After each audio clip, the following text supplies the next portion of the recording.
구약 사무엘상 1장 10절 11절 두 구절입니다. 구약 성경 408페이지에 있습니다. 사무엘상 1장 10절 11절 우리 한 목소리로 두 구절이니까 한 목소리로 같이 읽도록 하겠습니다.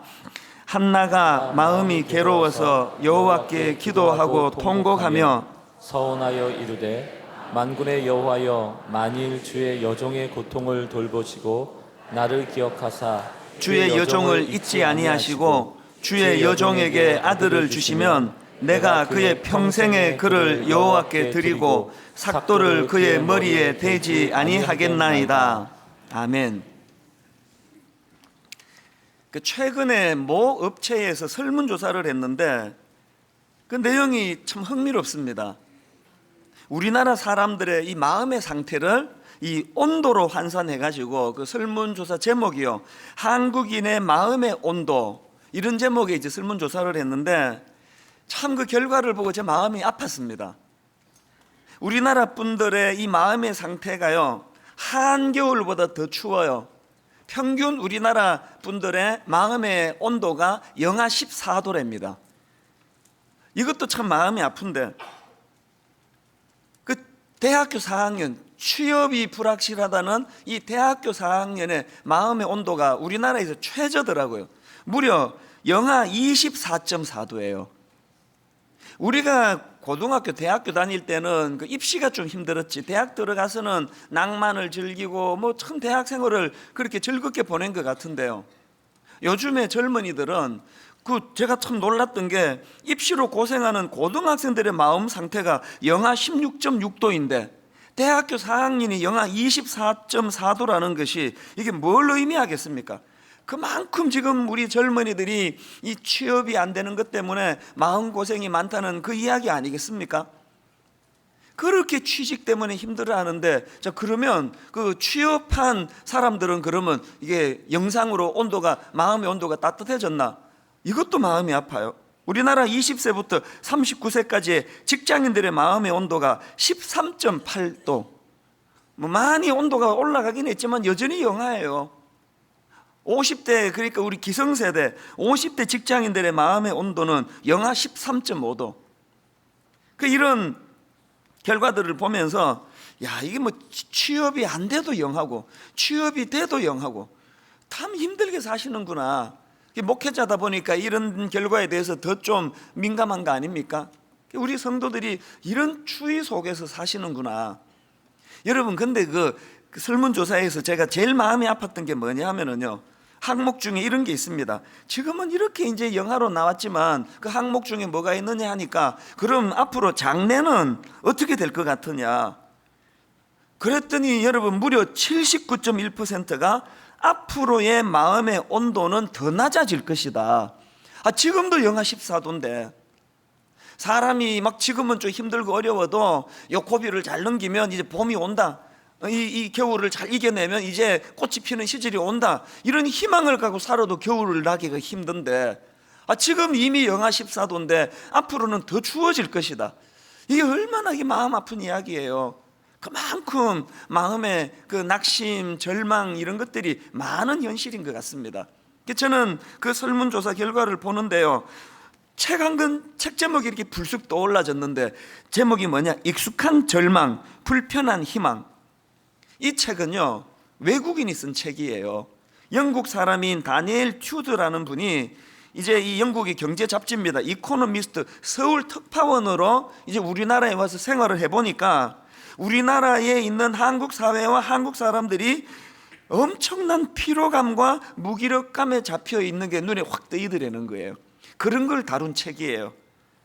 그렇게 한국 사회가 피로감과 무기력감에 잡혀 있는 것이 인상적이었는데 그 원인이 뭐냐를 보니까 그 책임이 한국 정치에 있더라. 이제 이런 요지로 풀어나간 책인데요, 저는 뭐 그 내용도 내용이지만 참 가슴 아픈 게 뭡니까? 아니, 외국인이 우리나라에서 생활하면서 보니까 우리나라 사람들이, 또 한국 사회가 이 피로감과 무기력함이 그렇게 사로잡혀 있어가지고 책을 썼는데, 외국인이 우리나라를 분석하며 쓴 책이 익숙한 절망, 불편한 희망, 이런 제목부터가 참 가슴이 아프게 다가오더라는 것입니다.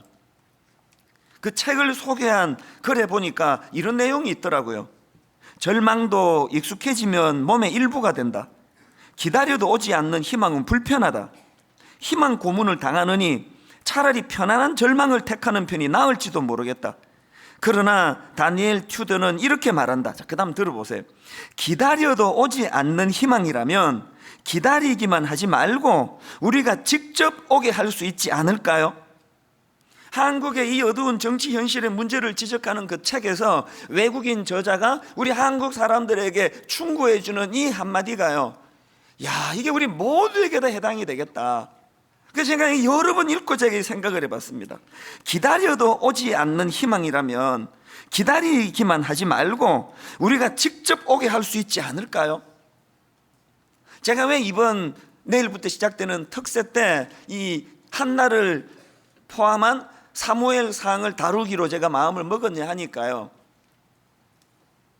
사무엘상의 시대적인 배경도 어둡고 동토와 같은 죄악이 관영하는 그 배경을 하고 있고, 이 한나라는 이 여인은 바로 지금 이 외국인 저자인 다니엘 튜더가 그 충고하는 그걸 완벽하게 구현해낸 인물이 한나예요. 한나는 뭐 아는 분이 많으실 텐데요, 그는 난임, 이 아기가 생기지 않는 이것 때문에 많은 고통을 겪었던 여인입니다. 이 한나는요, 뭐 영하 14도 정도가 아니고요, 숫자로는 환산이 안 되는 고통 속에 있던 그런 인생이었습니다. 오늘 본문을 포함한 사무엘상 1장에 보면 한나의 고통에 대해서 여러 번 반복해서 피력하는데요. 자, 2절을 한번 보십시오. 그에게 두 아내가 있었으니 한 사람의 이름은 한나요, 한 사람의 이름은 브닌나라. 그 다음 보세요. 브닌나에게는 자식이 있고 한나에게는 자식이 없었더라. 그냥 한나에게는 자식이 없다 이렇게 하지 않고, 이게 지금 강조되는 게 지금 뭐겠습니까? 그 다음 6절. 여호와께서 그에게 임신하지 못하게 하심으로 그의 적수인 브닌나가 그를 심히 격분하게 하여 괴롭게 하더라. 7절. 매년 한나가 여호와의 집에 올라갈 때마다 남편이 그같이 하며 브닌나가 그를 격분시키므로 그가 울고 먹지 아니하니. 15절. 한나가 대답하여 이르되 내 주여 그렇지 아니하니이다. 나는 마음이 슬픈 여자라. 이게 한나예요.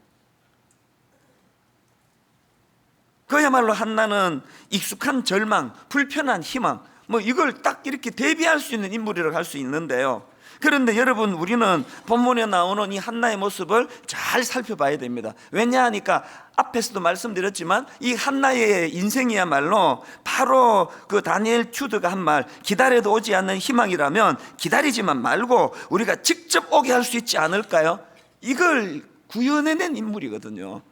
저는 오늘 말씀과 이번 주 특세 기간 동안에 사무엘상을 살펴보면서 우리도 한나처럼 현실의 이런 어려움과 장애물을 그냥 그 수동적으로 그냥 그 당하고 있지 말고 어떻게 하면 이걸 내가 뛰어넘을 수 있을까?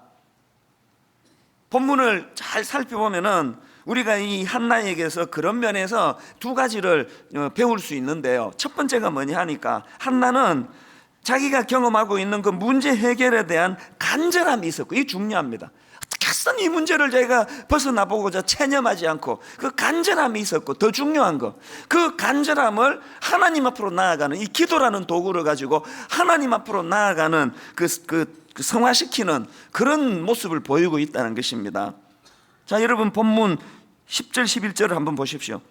한나가 마음이 괴로워서 여호와께 기도하고 통곡하며 서원하여 이르되 만군의 여호와여, 만일 주의 여종의 고통을 돌보시고 나를 기억하사 주의 여종을 잊지 아니하시고 주의 여종에게 아들을 주시면 내가 그의 평생에 그를 여호와께 드리고 삭도를 그의 머리에 대지 아니하겠나이다. 제가 왜 이번 특세의 전체 주제를 기도하고 통곡하며, 여러분 이 기도하고 통곡하면 절망을 보여주는 게 아니에요.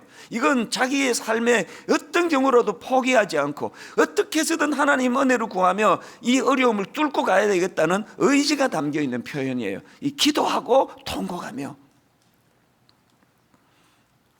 제가 최근에 읽은 책 중에서요, 그 마지막 강의라는 이 제목의 책이 있는데, 이 책은 그 미국의 카네기 멜론 대학의 컴퓨터 공학 교수였습니다. 이 랜디 포시 교수가 쓴 책인데요. 이분이 이제 미국에서 교수 생활을 하는데 인생의 절망이 찾아오는 거예요. 갑자기 췌장암 말기 선고를 받고요. 어떻게 해서든 투병 생활을 잘해가지고 그 병을 이제 고치려고 애를 썼는데 잘 안 됐습니다. 급기야 병원에서 시한부 선고를 한 거예요. 그래서 이제 더 이상 교수 생활을 할 수 없어가지고 이제 교단을 떠나게 되는데 그 과정에서 이제 아내와 이제 작은 신경이가 벌어지는 거예요. 이 남편인 랜디 포시 교수는 자기가 그 후학들에게 이제 이 강단을 떠나면서 마지막으로 강의를 꼭 한번 해보고 싶다. 아내는 그게 말이 되는 소리냐? 지금 몇 달 남지 않은 이 시한부 선고를 받았는데 이 시간에 강의 준비하고 그래서 되겠느냐? 그 아이들이 큰애가 5살, 애를 셋이나 낳아놓고 그 애들하고 시간도 보내고 그래야 되지 않느냐. 그렇게 신경이를 벌이다가요, 결국은 이제 그 남편이 마지막 강의를 이제 하는 것으로 그렇게 의논이 돼가지고요, 그렇게 이제 마지막에 너무나 감동적인 이 시한부 인생 선고를 받은 교수님이 이제 강의를 하는데 그게 내용이 유튜브에 이제 이게 올라가 가지고 막 전 세계 사람들이 조회수가 막 어마어마해요. 그래서 그거를 이제 책으로 엮은 게 이 마지막 강의라는 제목의 책입니다.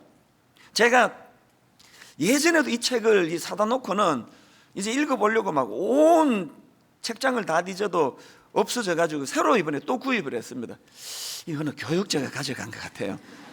도저히 지금 못 찾아가지고 새로 이제 구입을 해서 책을 쭉 이렇게 보는데요, 그 내용 중에서 많은 사람들에게 그 입으로 회자되는 감동적인 한 구절이 역시 저에게도 이게 눈이 확 가는 대목이 있던데요. 이런 내용인데 들어보세요. 지금 시한부 인생을 사는 교수님이 한 마지막 강의의 내용 중에 이런 내용이 있습니다. 장벽에는 다 이유가 있다. 장벽은 우리가 무엇을 얼마나 절실하게 원하는지 깨달을 수 있도록 기회를 제공하는 것이다. 장벽은 가로막기 위함이 아니라 우리가 그것을 얼마나 간절하게 원하는지를 증명할 기회를 주기 위해 있다. 야, 이 사람의 그 마음의 태도가 너무 감동이 되더라고요. 최근에 어느 칼럼에서 이 책 내용을 이렇게 요약해 놓은 걸 제가 읽어봤는데 한번 들어보세요. 췌장암으로 투병 중이던 바싹 마른 몸으로 학생들 앞에서 유쾌함을 잃지 않았던 그 인상적인 강의에서 그는 자신의 꿈을 이루는 것에 대해 말했다. 자신이 이루고 싶었던 꿈들이 무엇이었는지, 그 꿈을 이룰 때 어떤 장애물이 있었는지, 그리고 그가 그 장애물을 어떻게 넘었는지. 자, 그 다음 한번 들어보세요.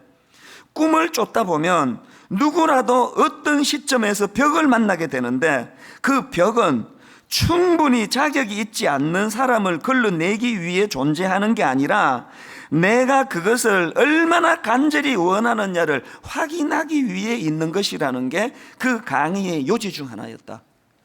저는 여기 너무 감동을 받아요. 대부분의 사람들은 나 이게 꿈이야 그러고 이렇게 하다가 장애물이 나오면은 포기해버리잖아요. 모르겠다, 안 된대. 이 지금 시한부 인생 선고를 받았던 이 교수님은요, 자기 인생이 꿈을 갖고 달려가다가 장애물을 만나면 이건 자기를 방해하려고 있는 게 아니고 내가 이거를 뛰어넘을 수 있을 만큼 정말 내게 이 절실함이 있는지를 확인하기 위해서 장애물이 있다는 거예요. 제 인생을 되돌아보니까 이 교수님 말씀이 옳아요. 문제는 장애물이 아니고 그 장애물을 바라본 우리의 태도예요. 이거를 뛰어넘고자 하는 절실함이 없다는 데서부터 문제가 생기는 거 아닙니까? 한나는 이런 의미에서 완벽하게 자기에게 닥쳐진 이 아기가 생기지 않는, 그것으로 수모를 당하고 조롱을 당하고 살고 싶지 않은 절망에 빠져있던 그 상황 속에서 그것을 안간힘을 써서 뛰어넘고자 하는 열망이 있었고, 그게 다가 아니에요.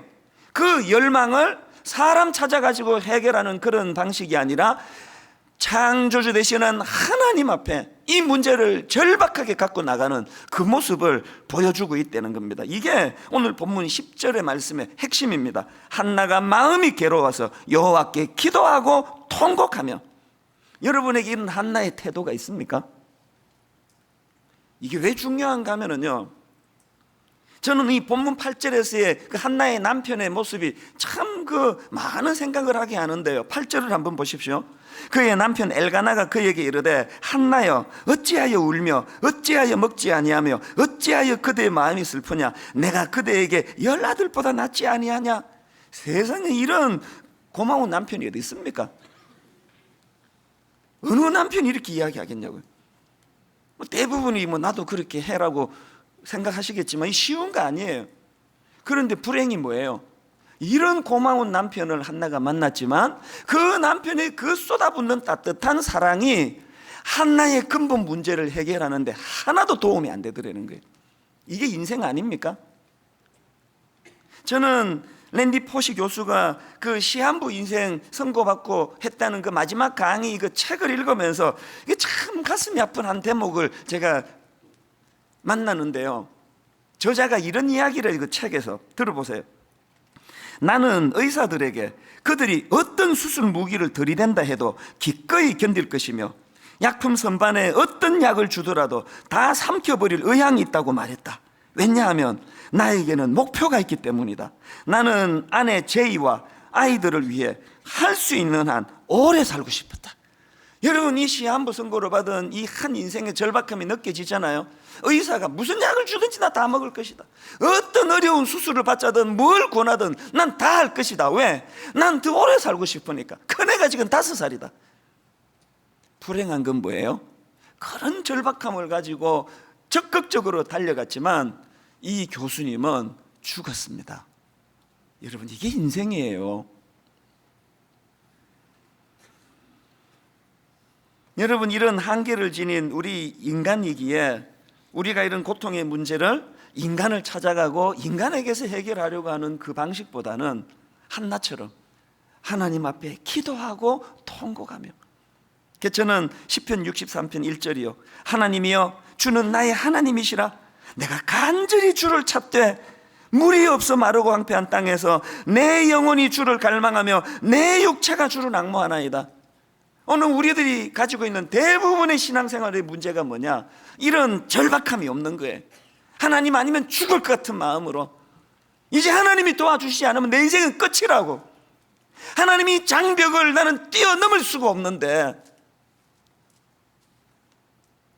물이 없어 가라는 그 갈증의 마음을 가지고 주님 앞에 달려가기를 원합니다. 저는 이번 특별 새벽 부흥회 때 우리 성도님들이 이 절박함을 가지고 하나님 앞에 나아가는 법을 배우는 이 특세가 되기를 주님 이름으로 축복합니다. 그런가 하면 두 번째로 한나에게서 배워야 되는 게 뭐냐? 한나는요, 그 절망적인 자신의 문제를 하나님과의 심정을 나누는 도구로 승화시키고 있다는 것입니다. 이게 무슨 말씀인가 하면요, 지금 한나는요, 자기가 드리고 있는 그 기도에 대하여 어떤 의미를 부여하는가를 보니까 15절을 보십시오. 한나가 대답하여 이르되 내 주여 그렇지 아니하니이다. 나는 마음이 슬픈 여자라 포도주나 독주를 마신 것이 아니요. 그 다음 보세요. 여호와 앞에 내 심정을 통한 것뿐이오니. 한나는 자기가 드리는 이 기도에다가 어떤 의미를 부여하느냐니까 그 상하고 찢겨진 마음, 사람들은 알아주지 않는 이 말씀 바로 앞에 지금 영적인 지도자라고는 엘리 제사장이 너무너무 절망적인 마음으로 주님 앞에 기도하는 한나를 보고 너무 고통이 가득 차니까 말이 안 나와요. 입으로 중얼중얼거리니까 영적인 지도자라는 엘리 제사장이 너 아침부터 술 먹었지? 근데 술 끊어야 된다, 이런 소리나 하고 있으니, 여러분, 우리가요, 부부간에 그 남편이 돈을 못 벌어줘서 그 마음이 상하는 거 아니잖아요. 제가 어느 모임에 가서 이야기했더니 목사님 그것도 마음이 상합니다, 그런 얘기를 해서 내 좀 당황이 되긴 했는데요. 여러분, 남편이 돈을 못 벌어줘서 상하는 마음보다 내 심정을 알아주지 못할 때, 조금 전에 어떤 그 젊은 부부가 찾아왔어요. 이제 이런저런 가정에 어려움이 있고 또 별거하고 이러면서 어떻게 해서든 가정을 이제 회복시키고 싶은 마음으로 저한테 이제 그 기도 부탁하러 왔는데요. 그 제가 들려준 핵심이 그거예요. 남편이 아내가 둘이가 서로를 너무 몰라서, 내가 보니까 이 아내도 참 좋아 보이고 인상도 좋고 남편도 너무너무 선량해 보이는데 그 두 부부가 마음이 상해가지고 별거를 했다, 별거를. 그게 내가 해준 이야기가, 이 남편이 악해서, 아내가 악해서 그런 게 아니고 서로가 심정을 몰라서 그래. 심정을. 오늘 우리 시대는 이 불통 아닙니까? 부부간에, 부모와 자녀간에 이 심정이 통하지 않는 거예요. 한나는요, 자기가 갖고 있는 그 기도에 대한 의미를 여호와 앞에 내 심정을 통한 것뿐이요. 이 원어로 보니까요, 이게 이런 뜻이에요. 여호와 앞에 자신의 상하고 아픈 마음을 그 쏟아놓는 거, 이걸 한나는 기도로 정의하는 거예요. 사람들은 알아주지 않는 내 상한 마음, 뭐 그까 죽고 그래, 뭐 그게 뭐 힘드냐, 이런 소리 나는 그 남편, 아내, 그 상한 마음을 하나님께 갖고 가는 거예요. 그래서 한나는 기도를 내 상한 마음을 받아주시고 이해해 주시는 하나님 앞에 토해놓는 거. 그랬더니 그 한나에 대하여 하나님은 어떤 반응을 보여주십니까? 19절에서 이제 하나님이 응답을 해서 태를 열어주십니다. 그 다음 보십시오. 19절. 그들이 아침에 일찍 일어나 여호와 앞에 경배하고 돌아가 라마의 자기 집에 이르니라. 엘가나가 그의 아내 한나와 동침함에 이제 기도 응답이 됐습니다. 이거를 하나님 어떻게 이거를 해석을 하시느냐? 여호와께서 그를 생각하신지라. 이 소통 아닙니까? 하나님의 이해는요, 한나가 난임해서 아기를 얻는 기도 응답을 받은 이 사건을 하나님이 한나의 심정을 헤아려 준 것으로 그렇게 지금 여기에 의미를 부여합니다. 왜 그렇게 부여했을까요? 한나가 그렇게 접근하잖아요. 한나가 기도를 하나님께 내 심정을 통하는 것으로. 그럼 뭐 떡 하나 얻어내고 이게 아니에요. 내 마음을 알아주지 않는 이 시대 앞에 하나님은 내 마음을 아실 것이다. 기도를 이렇게 접근하는 거예요. 근데 여러분, 여기에서 중요한 거는 뭐냐면요, 이처럼 한나는 기도를 하나님 앞에 자기 심정을 토해놓는 것이라고 그렇게 이것을 해석하는데, 더 중요한 거는 거기서 끝나지 않습니다. 한 걸음 더 나갑니다. 한나가 이해하는 기도는 뭐냐? 하나님께 자기 심정을 토해놓는 것인 동시에 동전의 양면처럼 그 시대를 향한 하나님의 마음을 헤아려 이해하고 수용하는 태도, 이게 기도라고 이야기합니다. 이게 무슨 말인가 하면은요, 자, 본문 10절 11절을 다시 한번 보십시오. 한나가 마음이 괴로워서 여호와께 기도하고 통곡하며 서원하여 이르되, 만군의 여호와여, 만일 주의 여종의 고통을 돌보시고 나를 기억하사 주의 여종을 잊지 아니하시고 주의 여종에게 아들을 주시면, 이거는 지금 이제 하나님이 자기에게 이제 주시기를 원하는 요구하는 사항 아닙니까? 기도가 거기에 끝나지 않고 그 다음 보세요. 내가 그의 평생에 그를 여호와께 드리고 삭도를 그의 머리에 대지 아니하겠나이다. 여기 보면은요, 이제 주시고 또 드리고, 이거 우리말로 이 뉘앙스는 이게 반대 얘기 아닙니까? 하나님 편에서 내게 주시고 내가 하나님께 드리고, 이게 완전히 다른 이야기 같은데, 참 흥미로운 건 뭐냐 하면, 놀라운 건 뭐냐 하면, 여기 나오는 주시면 그리고 드리고, 이게 원어로 보면은 같은 단어예요. 나탄. 뭘 의미할까요? 한나가 가지고 있는 하나님 향한 믿음의 핵심이 뭐냐 하면은, 신앙생활이라는 게 뭐냐? 하나님은 피조물인 내가 겪고 있는 상함, 내 아픔, 내 고통, 어떤 세상 사람, 심지어 내 남편조차도 알지 못하는 은밀한 내 마음의 깊은 상함을 하나님은 아시고, 그걸로 끝나는 게 아니고, 나는 이 시대를 향한 하나님의 아픔, 이 시대를 향한 하나님의 상하신 마음, 그 마음을 헤아려 드리고, 나탄. 우리 신앙에 지금 뭐가 하나 빠져 있는 것 같지 않으세요? 여러분, 한나가 살던 그 시대는요, 말로는 다 설명할 수 없는 도덕적인 또 영적인 타락의 극치를 달리던 시대예요. 그 시대를 딱 요것만 설명하면 여러분 다 알 거예요. 그 시대가 어떤 상황이냐? 사사기 19장에 보면은요, 제사장이 그 첩을 두고 있습니다. 요즘으로 치면 뭐 이찬수 목사가 첩이 있어요. 첩이. 이게 별로 놀랄 일도 아니에요. 그 시대가. 그리고 그 첩이 이제 친정으로 도망을 가요. 그래서 이 제사장이 그 첩을 데리러 가려고 친정으로 가서 그 도망간 첩을 데리고 가는데 그 가는 도중에서, 돌아오는 도중에서 그 첩이 성폭행을 당하고 그렇게 죽임을 당해요. 그 제사장이 그것을 보고 격분해가지고 그 시체를 12토막을 내요. 이거를 요즘으로 치면 이제 각 지파에 이제 택배로 다 보내줘요. 그리고는 그것이 촉발이 돼가지고요, 이제 이스라엘에 엄청난 내전이 일어나고 있습니다. 이런 시대가 지금 한나가 몸담고 있던 그 시대의 배경이에요. 그리고 그 배경의 결정적인 그 중심에 왜 이런 일이 일어났냐 했을 때에 여러분이 다 알고 있는 그 하나님의 말씀 아시죠? 그 마음에 하나님 두기를 싫어하며 백성들이 자기 소견에 오른 대로 행하던 시대예요. 한나는 그 타락한, 영적으로 말로도 알 수 없는 타락의 시대를 살아가던 그 시대를 바라보는 하나님 아버지의 마음을 헤아린 거예요. 그래서 나탄, 하나님은 내 결핍의 고통을 이해해 주시고 내 눈물을 닦아 주시고, 나는 이 절망적인 시대를 바라보시는 하나님의 마음을 헤아려 드리고. 여러분, 오늘 이 본문의 문을 여는 사무엘상 1장 1절 2절을 봐도요, 그 시대가 얼마나 타락했는지 그 시대적인 상황이 사실은 녹아 있습니다. 1절에 보면은 한나의 남편 엘가나가 등장을 하는데, 지금 엘가나를 묘사하는데 뭘 강조하는지 한번 보십시오. 1절, 에브라임 산지 라마다임 소빔에 에브라임 사람 엘가나라는 사람이 있었으니 그는 여호람의 아들이요 엘루의 손자요 도후의 정손이요 수업의 현손이더라. 지금 이 1절에서 묘사하는 엘가나는 어느 부분을 지금 강조하는 겁니까? 그가 얼마나 대단한 신앙의 명문 가문인지, 그가 얼마나 뿌리 깊은 믿음을 갖고 있는 사람인지를 묘사하는 1절인데요, 그런 묘사가 끝나는 바로 그 다음 2절이 어떻게 말씀을 시작합니까? 그런 엘가나가 그에게 두 아내가 있었으니.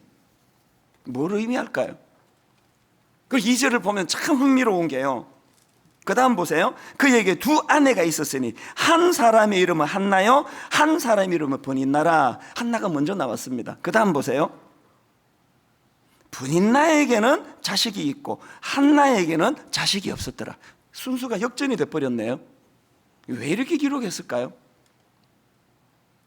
오래 타락이 지속되던 그 시대에 가치관이 다 썩어 문드러지고, 제사장이라는 사람이 첩을둬도 별로 이상하지 않고, 그렇게 신앙의 명문 가문이라고 열거하고 있는 그 사람이 두 명의 아내를 두는 게 너무나 자연스럽고, 그 한 사람의 그 인격과 하나님의 형상을 닮은 그 소중함을 보는 게 아니라 그들의 기준으로 우선순위를, 가치를 바꾸고, 이 혼미한 시대를 지금 다 담고 있는 표현 아닙니까?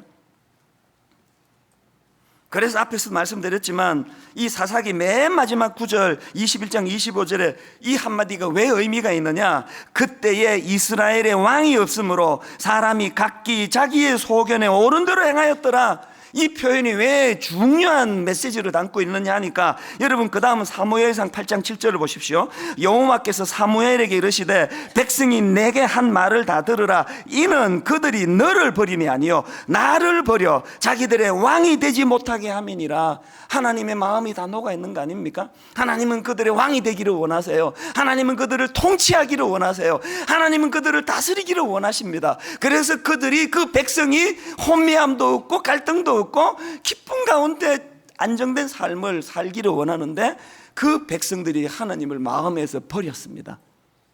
이게 한나 시대의 상황이에요. 여러분, 우리의 신앙생활이 나탄. 하나님은 내 상한 마음을 헤아려 보시는 하나님. 나는 이 타락하고 변질 시대에 아픈 가슴을 가지고 이 시대를 바라보시는 하나님의 마음을 헤아리는 능력, 우리에게 그게 없습니다. 하나님은 알라딘의 마술 램프에 들어있는 지니처럼 쓸데없이 남의 인생에 개입하려 그러지 마시고, 내가 그저 필요한 거 있을 때 문지르면 그냥 기도 응답은 해주시고, 자꾸 그렇게 그냥 남의 인생에 개입하지 마시고, 하나님이 아마 무슨 생각을 하고 계시든, 하나님이 어떤 고통에 계시든 전혀 마음이 없는 상태. 제가 여러분 이 말씀이 왜 충격이 됐는지 아세요? 제가 그러고 살더라고요. 제가 어떻게 해서든지 간에 도덕적으로 죄 안 짓고 첩 안 두고 성적으로 죄 안 지려고 어떻게 해서든 은퇴할 때까지 분당 우리 교회에서 제가 헷가닥 해가지고 그냥 무슨 그 수치의 자리에 빠지지 않으려고 애쓰고 몸부림치는 이걸 저는 너무너무 귀하게 생각했는데, 문제가 뭐냐, 이 모든 저의 애씀의 핵심이 저 자신이더라고요. 그래서 내가 창피당하지 않고 끝까지 좋은 목사라는 소리를 듣고, 저는 지난 주간에요, 끊임없는 이 하나님의 애통함이 이 부분에 마음이 열리니까 들리기 시작하더라고요. 이 목사, 넌 좀 정신 차리면 좋겠다. 저 목사도 넘어지고 저 목사도 넘어지고, 넌 좀 안 그랬으면 좋겠다. 소탐 대실하지 말고, 성적으로 무너지지 말고. 여러분 그 신앙생활의 가장 중요한 핵심은 공감 능력. 저는 우리 부목사님들에게 앵무새처럼 반복하는 몇 가지 중에 하나가 뭐냐면은, 신방을 가되 그 성도의 아픔과 상황을 모르고 가면 아무 소용없다. 병원에 병문안 가면서 그 병실에 누워있는 그 환자의 눈물을 보지 못하고 기계적으로 다녀오는 신방은 안 한 거랑 똑같다. 그런 이야기를 앵무새처럼 반복해. 여러분, 엘리 제사장이 요즘으로 치면 이제 뭐 단임 목사로 치고, 성도가 지금 그 고통이 슬픔이 너무 많아 눈물도 안 나와요. 여러분, 너무 슬프면 기도가 안 나와요. 그러고 있는데, 근데 술 취했구나. 엘리 제사장이 왜 이렇게 둔해졌을까요? 하나님과의 통로가 막혀서 그런 거예요. 하나님과의 소통이 이루어지지 않으니까. 왜 오늘 수많은 교회에서 목사님에게 상처받은 사람이 이렇게 많습니까? 또 성도들에게 상처받았다는 목사님은 또 왜 이렇게 많습니까? 왜 이렇게 불통입니까? 부부간에는 어떻게 그렇게 한 입을 듣고 사는 부부간에 어떻게 그렇게 지금 불통입니까? 세상에 배아파난 내 자식이 어떻게 이렇게 대화가 안 됩니까? 이 모든 불통의 근원에는 하나님과의 소통이 되지 않는, 이번 여름에요, 한국교회, 이민교회 참 아픔을 가지고 제가 생각을 많이 하던 그 즈음인데요, 제가 어느 날 이렇게 산책을 하면서 이 설교 한 편을 제가 어느 목사님 설교를 이제 다운받아서 들은 거예요. 제가 그 설교를 듣다가 그 자리에서 마음이 무너져 버렸습니다. 설교하시는 이 목사님이 오래전 청년부 때래요. 청년 시절에 이 청년부를 나갔는데 이제 담당 목사님이 있을 거 아닙니까? 이 목사님이 청년 때 자기 담당 목사님 집에 놀러를 간 거예요. 그 놀러를 가서 보니까 앨범이 있더래요. 그래서 이제 그 목사님한테 물었습니다. 목사님 이 앨범 좀 봐도 돼요? 그 허락을 받고 이제 앨범을 딱 첫 장을 넘기니까요, 거기에 눈물이 범벅이 된 편지 하나가 첫 장에 있더래요. 그래서 물었습니다. 목사님 이 편지는 뭐예요? 그랬더니 그 목사님이요, 편지를 보시자마자 눈물이 고이기 시작하더라는 거예요. 무슨 사연이 있는 거겠죠? 이야기를 들어보니까요, 그 목사님 댁에도 한나처럼 아기가 안 생겼대요. 그 아기를 원하는데 아기를 안 생겨가지고 7년을 기도하다가 이제 결혼하고 7년 만에 임신을 한 거예요. 그 사모님이 이제 아기를 임신하고 얼마나 좋았겠습니까? 그렇게 행복한데요, 그 산모에게 문제가 생긴 거예요. 통증이 와가지고 병원에 갔더니 지금 바로 큰 수술을 해야 된다는 거예요. 그래서 이게 전신 마취를 해야 되기 때문에 아기를 지금 지워야 된다는 거예요. 그러면서 위로한다고 하는 말이, 뭐 아기는 또 가지면 되지 않습니까? 산모가 살아야죠. 부부가 의논을 하는데 도저히 아기를 지울 수가 없는 거예요. 비록 아직 뱃속에 있지만 그 아기와 인격적인 교제를 나누고 찬양을 불러주고 축복하고 기도하고 심지어는 아기 이름까지 정해가지고 그렇게 교감을 나누고 있는데 이 아이를 내가 어떻게 죽입니까? 안 됩니다. 딴 병원에 갔는데 의사가 똑같은 얘기를 해요. 이 부부가요, 말도 안 되는 극단적인, 이건 뭐 짓이라고 하는 게 맞을 거예요. 친구 의사를 찾아갔어요. 자초지종 이야기를 하고, 어떤 일이 있어도 나는 이 아이를 포기할 수 없다. 그래서 부탁인데 마취하지 않고 수술해다. 이 미친 이야기 아닙니까 이게? 이게 말도 안 되는 이야기 하지 말라고. 그게 그런 게 아니야. 이게 인간이 견딜 수 있는 그런 게 아니야. 끝까지 설득을 해가지고요, 말도 안 되는 일을 시도를 하는데요, 수술대 위에 그 산물을 사지를 다 묶고요, 입에 그 약솜을 잔뜩 입에다가 약솜을 집어넣고, 왜냐하면 그 고통으로 이를 물면 이빨 다 나가는 거 아닙니까? 그렇게 하고 말도 안 되는 마취 안 하고 이제 수술을 시작했는데요, 그 고통이 뭐 말도 안 되는 거 아닙니까? 그래서 산모가 비명을 지르다가 기절을 하고, 고통이 너무 크니까 기절했다가 또 깨어나고, 또 비명을 지르다 기절을 하고, 이게 지금 반복이 되는데 지금 밖에서 그 목사님이 피눈물을 흘리셔. 피눈물. 그렇게 살려낸 아기가 그 앨범의 편지를 받는 주인공이 되는 거예요. 그 집 아들이 이름이 영빈인데요, 편지 내용을 한번 들어보세요. 사랑하는 영빈아, 내가 이 땅에 태어나기 위해서 너의 엄마가 얼마나 큰 고통을 겪었는지 아느냐?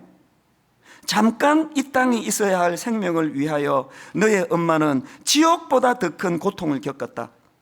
그 다음 한번 들어보세요. 그런데 영빈아, 너에게 영원한 생명을 주시기 위해서 생명의 근원이신 그분이 십자가에서 너를 위해 피 흘리고 고통당하고 죽음을 맛보셨다는 사실을 잊지 말거라. 이 목사님이 문 밖에서 인간으로는 할 수 없는 큰 사랑으로 어마어마한 그 희생을 치르면서 절망하면서 통한 게 뭐예요? 독생자 예수 그리스도를 보내주신 하나님의 심정과 통한 거예요. 그 편지 말미에 이렇게 글을 맺습니다. 영빈아, 내가 남은 인생을 살아가는 동안에는 너를 위해서 무엇이든지 희생할 수 있는 내 어머니와 예수님의 사랑이 있다는 것을 잊지 말고 예수님의 영광을 위해서 그 사랑에 보답하는 삶을 살거라. 신앙은요, 독생자 예수 그리스도를 보내주시는 이해할 수 없고 수용할 수 없고 안 믿어지고 내 생각과 한계로는 말도 안 되는 짓거리를 한 그 사건이 믿어지고 보여지고 공감이 가지는 것, 이게 신앙이에요. 이 목사님이 그것을 경험한 것처럼. 결론을 맺으려고 합니다. 여러분, 오늘 이 시대에 하나님의 마음을 아세요?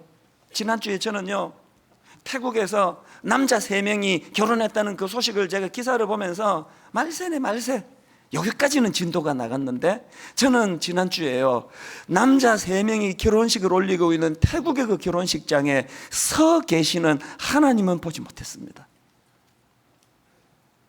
동성 결혼을 합법화시키는 그 현장에 계시는 하나님, 그 하나님의 눈물을 아세요? 저는 제가 어떻게든 사고 안 치고 은퇴할 때까지 잘 마무리해서 성도들 놀래키는 일 하지 않고 나는 멋진 목회자로 서기를 원하는 마음의 생각은 꽉 차 있었는데 그게 하나님의 마음은 없었어요. 부족했어요. 이 목사, 너라도 잘 써주면 좋겠다. 이 하나님의 심정이 읽혀질 때 철든 신앙인이 되는 줄 믿습니다. 여러분, 우리 오늘 말씀을 생각하시면서 이 찬양이 바로 오늘 설교를 녹여놓은 것 같아요. 아버지, 당신의 마음이 있는 곳에 나의 마음이 있기를 원해요. 아버지, 당신의 눈물이 고인 곳에 나의 눈물이 고이길 원해요.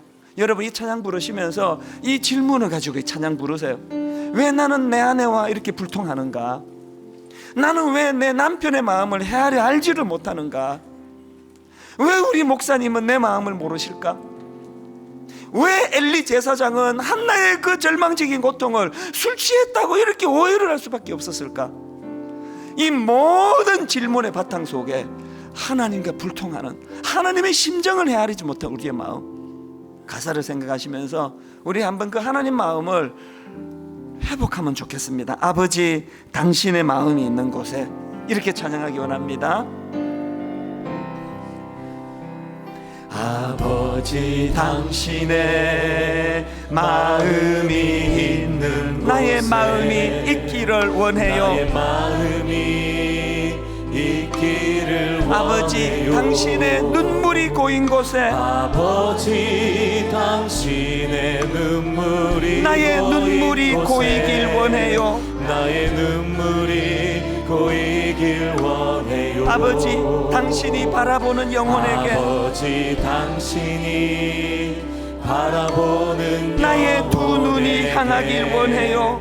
나의 두 눈이 향하길 원해요. 아버지 당신이 울고 있는 어두운 땅에 아버지 당신이 울고 있는 나의 두 발이 향하길 원해요. 두 발이 향하길 원해요. 여러분이 마음을 하세요. 나의 마음이 아버지의 마음 알아. 내 모든 뜻 아버지의 뜻이 될 수 있기를 아버지의 뜻이 나의 온 몸이 아버지의 마음 알아. 아버지의 내 모든 삶 당신의 삶 되기를. 당신의 삶 되기를. 여러분 이 찬양 가운데 하나님 마음을 느껴보세요. 아버지 당신의 마음이 있는 곳에 마음이 있는 곳에 나의 마음이 있기를 원해요. 마음이 한나가 경험한 아버지의 마음이 느껴지세요? 아버지 당신의 눈물이 고인 곳에 나의 눈물이 고이길 원해요. 고이길 원해요. 아버지 당신이 바라보는 영혼에게 당신이 바라보는 영혼 나의 두 눈이 향하길 원해요. 나의 두 눈이 향하길 원해요. 아버지 당신이 울고 있는 어두운 땅에 아버지 당신이 울고 나의 있는 두 발이 향하길 원해요. 나의 두 발이 향하길 원해요. 나의 마음이 아버지의 마음 알아. 마음이 아버지의 내 모든 뜻 아버지의 뜻이 될 수 있기를. 아버지의 뜻이 될 수 있기를. 나의 온 몸이 아버지의 마음 알아. 내 모든 삶 당신의 삶 되기를. 여러분 이런 일이 어떻게 가능합니까? 이 일을 가능하시는 분 성령이 오셨네. 성령이 오셨네. 내 주에 보내신 성령이 오셨네. 우리 인생 가운데 친히 찾아오셔서 그 나라 꿈꾸게 하시네. 우리 다 자리에서 일어나셔서 성령이 오셨네. 성령이 오셨네.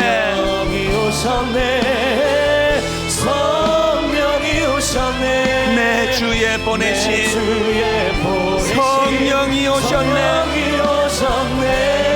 우리 인생 가운데 친히 찾아오셔서 그 나라 꿈꾸게 하시네. 허무한 시절 지날 때 허무한 시절 지날 때 깊은 한숨 내쉴 때 그런 풍경 보시며 탄식하는 분 있네. 여러분이 하나님의 마음을 아십니까? 고와 같이 너희를 버려두지 않으리. 내가 너희와 영원히 함께하리라.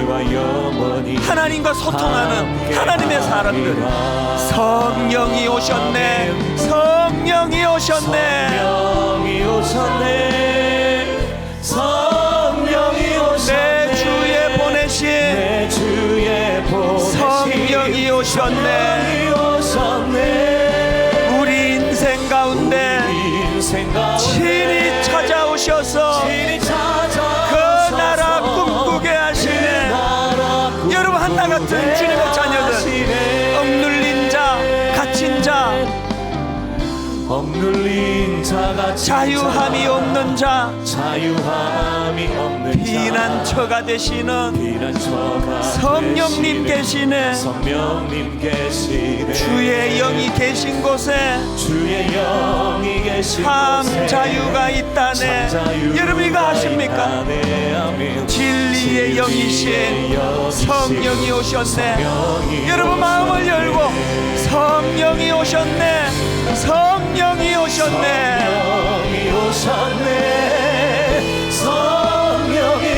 내 주에 보내신 성령이 오셨네.